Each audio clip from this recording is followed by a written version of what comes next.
Welcome to Unit 7, Lesson 6, Westward Expansion, Expanding into Native American Lands. Native Americans had lived in North America for centuries, enduring natural disasters, wars, and disease. Soon they would be forced to try to survive Andrew Jackson's Native American policies.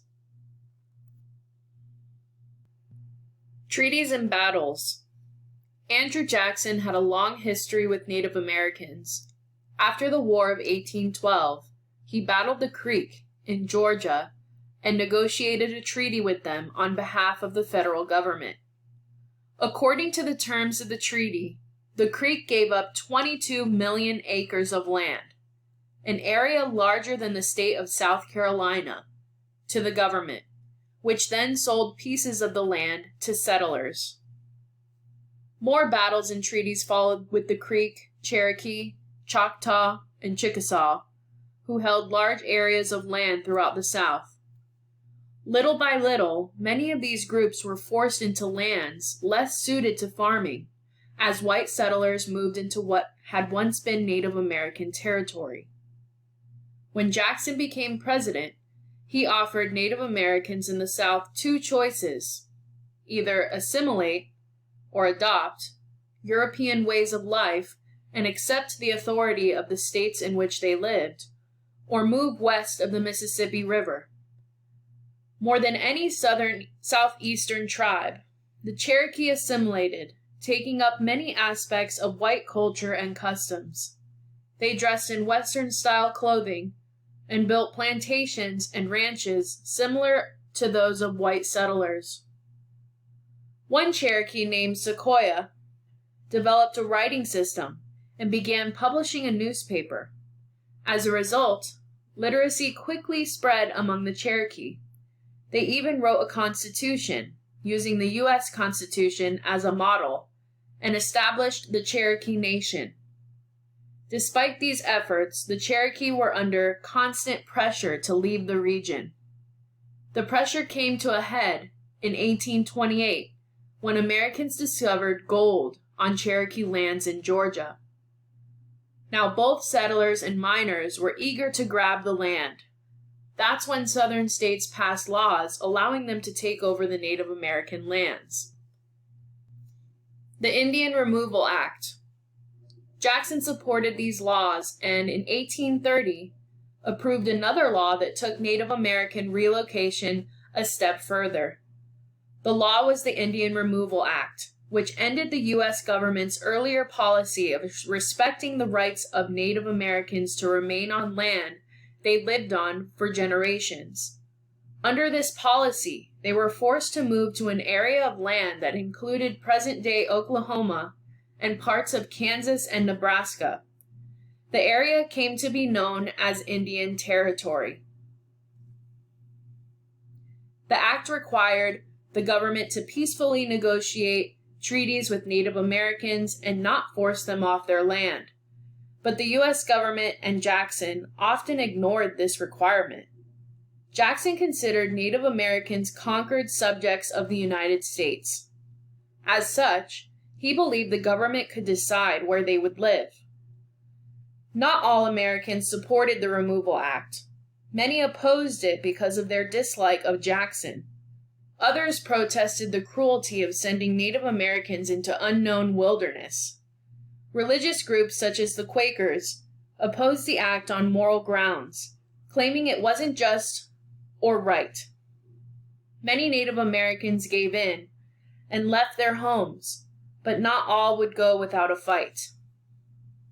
Native American resistance. Sometimes you have to fight for your rights, even when it seems like a losing battle. But the fight is much harder when the other side doesn't play fair. The Seminole were among the Native Americans who refused to leave their homes. They lived near the Everglades, a large wetlands region in southern Florida. After the Seminole rejected a removal treaty, President Jackson and the federal government declared war on them in 1835. But it didn't turn out to be an easy fight. Seminole villages lay deep within dangerous swamplands of the Everglades. providing plenty of places where the Native Americans could hide and giving them a clear geographic advantage.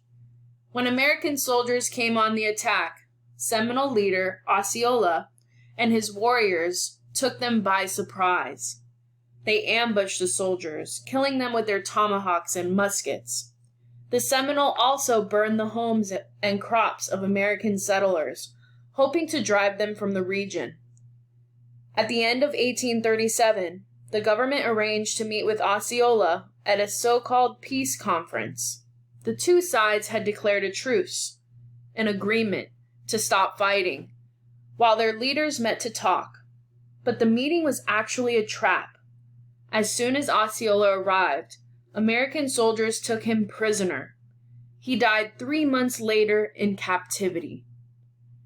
Fighting continued off and on for 5 more years before the Seminole finally surrendered. Some of the Seminole migrated to Indian Territory, but they never entirely left the Everglades. Their descendants continue to live there today. The Black Hawk War. Native Americans in other parts of the country also resisted removal.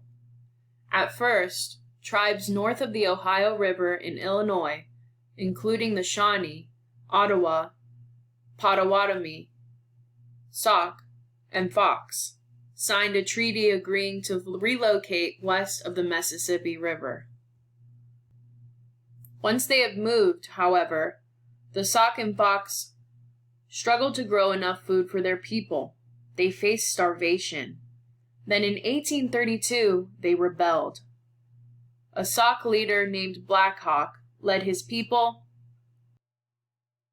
and the Fox back to their lands in Illinois, where they meant to stay. The U.S. military and Illinois militia had other ideas. To intimidate the Sauk and Fox, troops built large forts in the area.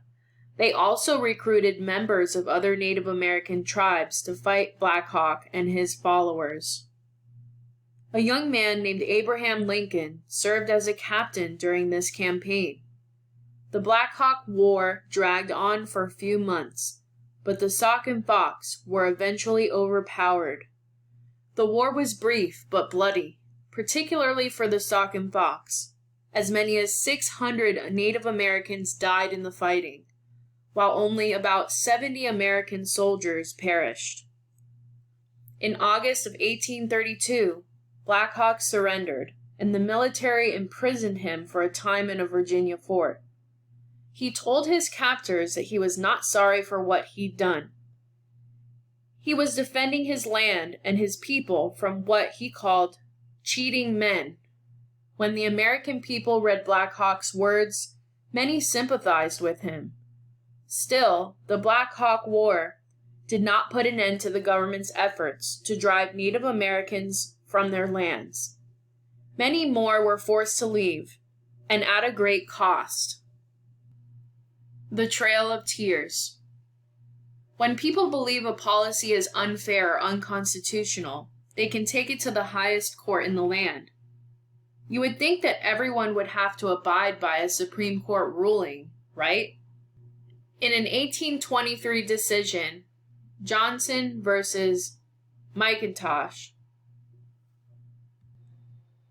the Supreme Court had offered some protection for Native American lands. So in 1832, the Cherokee turned to the Supreme Court to seek legal means to stay on their land. The court ruled in their favor, determining that the Indian Removal Act was unconstitutional and that it violated previous treaties with the Cherokee. But the state of Georgia and President Andrew Jackson opposed the Supreme Court's decision. They wanted the Cherokee to go. A small group of Cherokees signed the treaty, deciding that doing so was their only hope. They soon left for Indian Territory. But most of the Cherokee, about 17,000 people, opposed the treaty and remained on their land. John Ross, the principal chief of the Cherokee, led the resistance and tried to negotiate a better treaty. However, Jackson wasn't willing to enter into negotiations. In 1838, he sent General Winfield Scott and 7,000 federal troops into Cherokee lands in Georgia and Alabama. The soldiers forced people from their homes and placed them in camps. White settlers then looted and destroyed the Cherokee villages, leaving the Native Americans with only a few possessions they had taken to the camps. After the Cherokee had been confined in the camps for months, American soldiers forced them on a march to Indian Territory. The terrible journey lasted about 4 months. During the fall and winter of 1838 and 1839, the Cherokee weren't given adequate food, shelter, or clothing as they struggled in the rain and snow. Some soldiers even stole the few supplies they had been provided for the Native Americans. As a result, about 4,000 people died from cold, illness, and starvation on the march. One survivor remembered, "Children cry, and many men cry, and all look sad, like when friends die, but they say nothing." A witness to the forced migration reported that even old women were traveling with heavy burdens attached to the back, on the sometimes frozen ground and sometimes muddy streets, with no covering for their feet. Because of the suffering the Cherokee endured, the journey became known as the Trail of Tears. To add to their burden, the soldiers made the Cherokee pay settlers for passing through their farms and boatmen for transporting them across rivers. By the time the Cherokee reached Indian Territory, they had little money left. They faced other challenges as well. Native Americans already living in the territory resented the newcomers. Not long after the Cherokee resettled, the Osage fought them over land. In addition, many Cherokee sought revenge against those of their tribe who had signed the treaty agreeing to move. The Cherokee felt they had given up a part of their identity when they left their homeland. They had lost a spiritual connection to their ancestors, and they believed they had been betrayed by the United States government.